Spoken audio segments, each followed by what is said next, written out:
మళ్ళీ thanks and sorry చెప్పుకుంటున్నానండి. నా వల్ల మళ్ళీ రోజు ఇబ్బందే ఇది. నేను లాస్ట్ రాష్ట్రానికి సారీ చెప్పినప్పుడే మళ్ళీ మీడియాలోకి రావాలని కానీ లేదా పోలీస్ స్టేషన్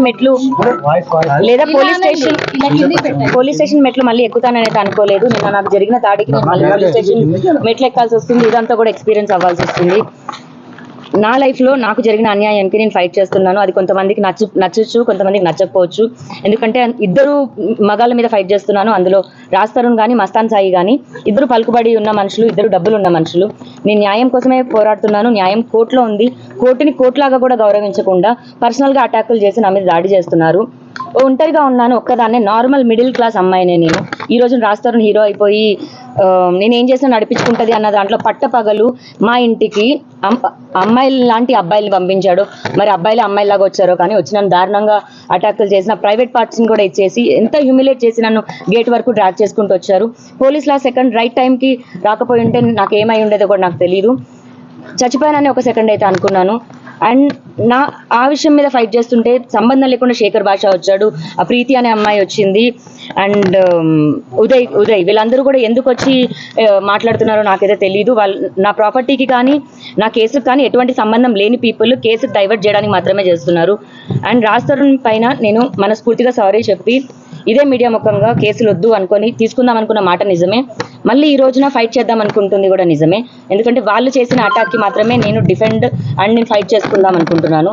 నా పైన దాడి చేశారు, చాలా అసభ్యకరంగా బిహేవ్ చేశారు.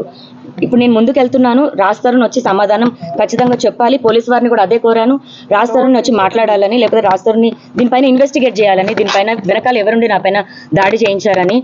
నేను హైకోర్టుకు కూడా వెళ్తాను. రాజ్ తరుణ్ నా పైన ఇప్పుడు చేపించిన దాడికి నేను రాజ్ తరుణ్ బెయిల్ కూడా క్యాన్సిల్ చేయించడానికి ట్రై చేస్తాను. యాంటిసిపేటరీ బెయిల్ పైన ఉండి అతను మళ్ళీ విక్టిమ్ పైకి ఎలా వాళ్ళ పేరెంట్స్ని పంపిస్తాడు? మళ్ళీ వృద్ధులు అన్న పేరుతో 4 ఆడోళ్ళని తీసుకొచ్చి 8 మంది ఆడోళ్ళని తీసుకొచ్చి కొట్టించాడు. నా ప్రాణం ఉన్నంత వరకు, మరి ఎప్పుడు పోతానో కూడా నాకు తెలియదు, ఉన్నంత వరకు అయితే లాస్ట్ ఫైట్ చేస్తాను. రాజ్ తరుణ్ అనే వ్యక్తే కమ్యూనిటీ లోపలికి ఎంట్రీ ఇవ్వడం అన్నది జరిగింది. మా పేరెంట్స్ వస్తున్నారని 1:10 PM కాల్ చేశాడు మా కమ్యూనిటీ మేనేజర్కి. వాటికి సంబంధించిన ఎవిడెన్స్తో సహా ఇచ్చాము. పోలీస్ ఇన్వెస్టిగేషన్లోనే చెప్పాలి. ఇంకా నేను పెట్టిన పేర్లు అయితే రాజ్ తరుణ్ పేరెంట్స్ అండ్ శేఖర్ భాష, ప్రీతి, ఉదయ్ అండ్ లాస్ట్ మేఘన ఎవరో సోషల్ యాక్టివిస్ట్ వచ్చారు. మా కమ్యూనిటీలో తిరుగుతున్న మీడియా పీపుల్ కాకుండా ఎవరైతే ఇంకా అటాక్ చేయడానికి ఎవరైతే వచ్చారో వాళ్ళందరినీ కూడా ఇంక్లూడ్ చేస్తారు. విల్లా గురించి అని చెప్పేసి అంటున్నారు. అంటే విల్లా గురించే మీరు వాళ్ళు అది ఆక్యుపై చేసుకోవడానికి వాళ్ళు వచ్చారని చెప్పేసి దాని మీద క్లారిటీ ఏంటి అసలు? ఇప్పుడు నేను విల్లా గురించి అయితే మేము విల్లా కొని ఒక 7-8 years అవుతుందండి. ఈ రోజున ప్రాపర్టీ అన్నది ఎందుకు రావాలి? మేము రాజ్ తరుణ్ 2009 నుంచి మేము స్టార్ట్ చేసుకున్నాము. ఆ రోజు నుంచి ప్రపంచానికి తెలియని లావణ్య రాజ్ తరుణ్ వద్దనుకున్న తర్వాతే లావణ్య చెడ్డదైపోయింది. లావణ్య డ్రగ్స్ అమ్ముతుంది, లావణ్య డ్రగ్స్ కన్జ్యూమ్ చేస్తుంది, లావణ్య ప్రాస్టిట్యూట్ కూడా అయిపోయింది. ఒక ఆడదయ్యి ఉండి విలేకర్, ప్రముఖ యూట్యూబ్ ఛానల్ విలేకర్ ప్రాస్టిట్యూషన్ అన్న వర్డ్ మెన్షన్ చేసింది. ఈ రిపోర్ట్లో ఆమె గురించి కూడా మెన్షన్ చేశాను. ఆవిడ 40,000 డబ్బులు తీసుకుందండి. ఆవిడ నా దగ్గర ఓన్లీ థంబ్నెయిల్ పెట్టారు వాళ్ళ యూట్యూబ్ ఛానల్లో. లావణ్య మొగుడెవరు, రాజ్ తరుణ్ మస్తాన్ సాయి అని థంబ్నెయిల్ పెట్టింది. ఏంటి పెట్రిషియా నువ్వు ఎలా పెడతావు అలా అని అడిగితే మా బ్యాక్ అండ్ టీమ్ ఇలా వర్కౌట్ అవుతుంది, డబ్బులు కావాలని అనింది. నాకే తినడానికి లేని టైంలో నేను 40,000 ఇవ్వడం జరిగిందండి పెట్రిషియాకి. ఇంకా అంటే 2 లక్షలు అడిగింది. ఇంకా ఇవ్వని పక్షంలో ఇదంతా చేస్తుంది. పర్సనల్ గ్రాడ్జ్ పైన వీళ్ళంతా సిండికేట్ బ్యాచ్, శేఖర్ భాష, ప్రీతి, ఉదయ్, మేఘన అండ్ పెట్రిషియా వీళ్ళంతా గ్రూప్గా ఫామ్ అయ్యే ఇదంతా చేశారు. ఎంత చేసినా ఏమున్నా సరే పోలీస్ స్టేషన్ ఉందండి, చట్టం ఉంది. నేను లా ప్రకారమే వెళ్తాను. ఏం చేసుకుంటారో చేసుకోనివ్వండి. ఇంకా ఇప్పుడు ఇందులో రాజ్ తరుణ్ ఇన్వాల్వ్మెంట్ అంటే వీళ్ళందరూ కలిసి చేసిన బ్యాచ్ లో మస్తాన్ సాయి కూడా ఉన్నాడండి. మరి ఇది రాజ్ తరుణ్ చేపించాడా లేదా మస్తాన్ సాయి చేపించాడా లేదా అందరూ కలిసే ఫామ్ చేశారన్న నిజం బయటకు వస్తే నెక్స్ట్ రాజ్ తరుణ్ కూడా ఖచ్చితంగా వెళ్తాడు. నేను ఇన్ని రోజులు రాజ్ తరుణ్ కి అగేన్స్ట్ గా సాక్ష్యాలు ఇవ్వలేదు. నేను ప్రేమించిన మనిషి కాబట్టి ఇవ్వలేదు. కంప్లైంట్ పెట్టినప్పటికీ నేను మనిషి కావాలి అనుకొని పెట్టాను, మనిషి జైలుకి వెళ్ళాలని కాదు. కానీ అతను సైలెంట్గా ఉండి ఇంత క్రూయల్గా బిహేవ్ చేస్తున్నాడంటే ఫిజికల్ అటాక్ అన్నది తప్పు. నువ్వు అట్లీస్ట్ మాటలతో దాడి చేసినా మాట అనేది మర్చిపోతామేమో. ఆ సెకండ్ ప్రాణం పోతే ప్రాణం తీసుకురాలేరు ఎవరు. రాజ్ తరుణ్ని కూడా ప్రిజన్ కి పంపిస్తాను.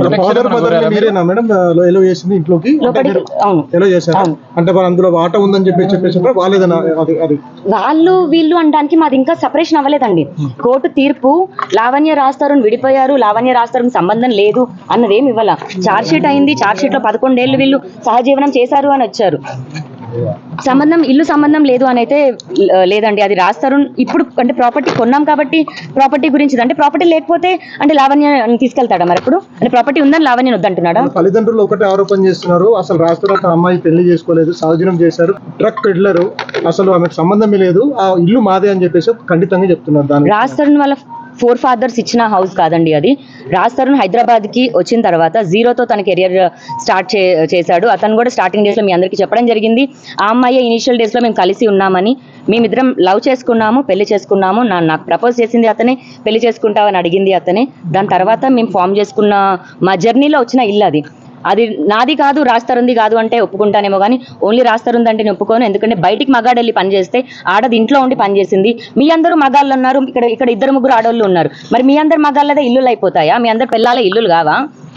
మీ అందరి మగాళ్ళ మీద పేరు మీద ఇల్లు ఉంటే అడిగే క్వశ్చన్ అడిగేటప్పుడు పెళ్లి అన్న సర్టిఫికేట్ అన్నది ఇప్పుడు లీగల్ గా ఇప్పుడు వచ్చిందేమో. ఒకప్పుడు మన పేరెంట్స్ కి సర్టిఫికేట్లు ఎక్కడ ఉన్నాయి, రిజిస్ట్రేషన్లు ఎక్కడ ఉన్నాయి? దట్స్ వాట్ ఇప్పుడు నాది రాస్తారు 1 year 2 year thing. Last 2 years అయితే వేరు 2009 అండి. మీరు బ్యాక్ చాలా సంవత్సరాలు వెళ్ళాలి. అప్పటి నుంచి మేము ప్రేమించుకున్నాం. ఇప్పుడు నా వయసు 33, 16 సంవత్సరాలు అవుతుంది. అర్థమవుతుందా? మీరు అక్కడి వరకు వెళ్ళండి. నేను అంటే ఆ మనిషిని అంతా నమ్మాను. లేకపోతే ఒక సంతకం పెట్టించుకోవడానికి నాకు ఎంతసేపు? అతను చెక్ బుక్స్ నా దగ్గర ఉంటాయి, సైన్ చేసేసిన చెక్ బుక్స్. ఒక సంతకం పెట్టమంటే పెట్టేవాడు కదా ఏంటి? అసలు విడిపోతాము అన్న థాట్ ఉండేది కాదు నాకు. ఇలాంటి గొడవలు అవుతాయని థాట్ ఉండేది కాదు. మరి ఆడపిల్లలు రావడం వల్ల, మస్తాన్ సాయి రావడం వల్ల రాజ్ తరుణ్ ఇలా అయ్యాడా? లేదా ఆ ఇల్లు ప్రాపర్టీ మీద మస్తాన్ సాయి ఇప్పుడు చేస్తున్నాడో నాకు తెలియదు. ఆ ఇల్లు ప్రాపర్టీ పైన రాజ్ తరుణ్ పేరెంట్స్ కి ఆశ ఉందో కూడా నాకు తెలియదు. కానీ రాజ్ తరుణ్ పేరెంట్స్ ఆస్తి కాదు, అలాని మా పేరెంట్స్ ఆస్తి కాదు. బతుకు తెరువు కోసం నాకు ఏ రోజు సాయం కావాలంటే మా పేరెంట్స్ ఎంతో ఇవ్వడమేమో, మా బతుకు తెరువు కోసం రాజ్ తరుణ్ సంపాదించే డబ్బేమో అంతే. దయచేసి అర్థం చేసుకోండి. కోట్ల అయింది కాబట్టి ప్రాపర్టీ అంటున్నారు. డిగ్రేడ్ అయిపోయి అసలు ఇల్లే కూలిపోయింది, ప్రాపర్టీ లేదా? అయితే ఇంకో ఆరోపణ, మీరు అందరు కాల్స్ రికార్డ్ చేస్తారు, వీడియో కాల్ రికార్డ్ చేస్తారు, అలాగే ఒక ఇన్వెస్టిగేషన్ ఆఫీసర్ కాల్ రికార్డ్ కూడా చేసి భయపెట్టించారని చెప్పేసి ప్రధాన ఆరోపణ ఉంది. దాని మీద మీరు ఏం క్లారిటీ ఇస్తారు? మీరు అడిగిన క్వశ్చన్ నాకు డైరెక్ట్ గానే అర్థమైంది. ఇప్పుడు కాల్స్ అన్నవి ప్రతి ఒక్కరు చేశారు. అండ్ నా కేసుకి సంబంధించి ఏమో రికార్డ్ ఏమో కానీ సంబంధం లేదు, నాకు అవసరమే లేదు. ఫస్ట్ నుంచి చిన్నప్పటి నుంచి ఎవరు రికార్డ్ చేసుకోరు కదా. అండ్ మీరు ఇన్వెస్టిగేషన్ ఆఫీసర్ కాల్ అన్నది కూడా నేను మస్తాన్ సాయితో కాల్లో ఉన్నానండి, వీడియో కాల్లో మస్తాన్ సాయితో ఉంటాను. ఆ కాల్ అన్నది బయటకు వచ్చింది, అది చేసింది మస్తాన్ సాయి. ఆ హార్డ్ డిస్క్ కూడా పోలీసులకు ఇవ్వడం జరిగింది. అతను కస్టడీలోనే ఉన్నాడు, ఇప్పుడు రిమాండ్ లో ఉన్నాడు. ఖచ్చితంగా అండి. ఇప్పుడు నిన్న జరిగిన దాడి మామూలు దాడి కాదండి. మనిషిగా అసలు నేను క్షమించలేను రాజ్ని. లోన్ గా చేశారనేది సమాధానం చెప్పేంత వరకు నేను ఊరుకోను. ఒకవేళ రాజే అయితే మన కనుక నేను రాజుని కోర్టు మెట్లెక్కిస్తాను. ఎందుకంటే నన్ను కన్నది నా పేరెంట్స్ అయితే నేను నమ్ముకొని వచ్చాను ఇతన్ని. నా మంచి బాగోగులు నేను చెడ్డ పని చేస్తున్నానా లాగి పెట్టి నన్ను పీకి నువ్వు చెడ్డ పని చేస్తున్నావు అని చెప్పేది ఉండే, లేదా పోలీస్ స్టేషన్ తీసుకొచ్చి చెప్పేది ఉండే. నా ప్రాణాన్ని నా మానాన్ని తీసుకొచ్చి ఎక్కడో బయట కూర్చొని బౌబో అని కుక్కలాగా మరలుతాడు. వాడేం మగాడు, వాడేం హీరో? ఏ రకంగా హీరో అవుతావు నువ్వు? బాధ్యత లానే నమ్మనోడి నువ్వేం హీరో అవుతావు?